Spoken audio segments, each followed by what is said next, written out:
eu descobri que nós é que não estamos alinhados com a forma do presidente se comunicar. Muitos de vocês, assim como eu, toda vez que escuta esse cara começar a falar, já vai batendo um ranço, uma revolta, uma indignação, que a única pergunta que sobra é: como, meu Deus, como consegue mentir tanto sem constrangimento? E dada a frequência que isso ocorre, tipo, todos os dias, o tempo todo, eu fiquei me questionando se não seria possível existir algum equívoco de interpretação da minha parte. Fiz algumas pesquisas, andei coletando alguns dados e percebi que, na verdade, é a gente que tem que adaptar a nossa percepção da realidade à narrativa contada por ele e todos seus apoiadores e aliados. Quando vocês perceberem isso também, vocês vão ver que tudo, absolutamente tudo, faz muito mais sentido no debate. E vocês vão ver que aquele ranço, num passe de mágica, vai sumir. Querem ver como é que funciona?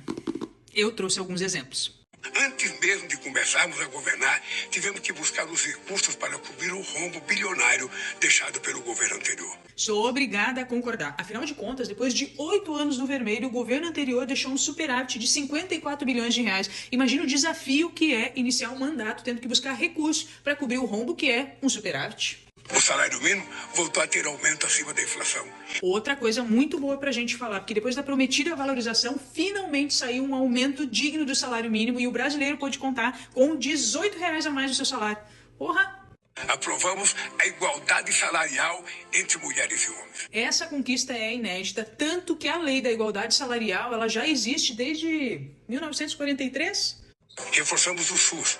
A farmácia popular está de volta. E a farmácia popular voltou bombando, hein? Com um corte de 292 milhões em 2024. Melhor? Impossível, né?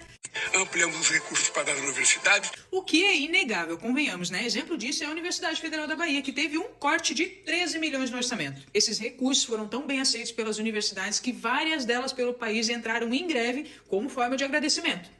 A proteção do meio ambiente voltou a ser prioridade. Esse é outro tema que deixa a gente muito aliviado. Começamos o ano de 2023 com um recorde de desmatamento no Cerrado e o segundo pior índice na Amazônia. E não ficou por aí. Esse ano seguimos batendo recorde, dessa vez de número de queimadas na Amazônia desde 2007. Isso é um feito a ser celebrado.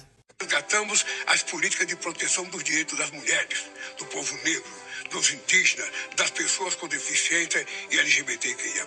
Para quem não percebeu, as políticas de proteção às mulheres já têm surtido efeito. Prova disso é que o Brasil registrou o maior número de feminicídios desde que esse crime foi tipificado.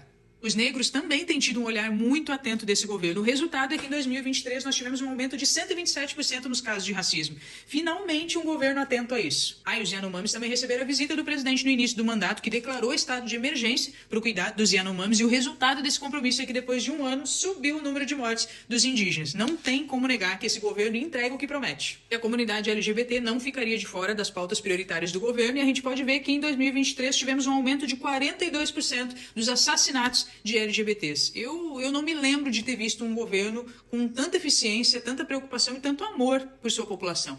Não abrirei mão da responsabilidade fiscal. Sério, quer presidente melhor que esse? No primeiro semestre de 2024 nós tivemos um rombo de 68 bilhões. E considerando os juros da dívida, o déficit nominal desse governo já bateu o recorde de mais de R$1 trilhão. Olha, isso é para poucos. Aprovamos uma reforma tributária que vai descomplicar a economia e reduzir o preço dos alimentos e produtos essenciais. Essa eu tive que deixar por último. Com a aprovação da reforma tributária, o Brasil pode ter o maior imposto de valor agregado do mundo. Vai dizer que essa também não arrepia vocês de orgulho? E aí, faz ou não faz sentido? Quando a gente saca a lógica do discurso do presidente, é só mudar a estratégia que fica tudo mais fácil. E confesso que é até um tiquinho mais divertido. No meio de tanta desgraça, né? Experimenta vocês aí também.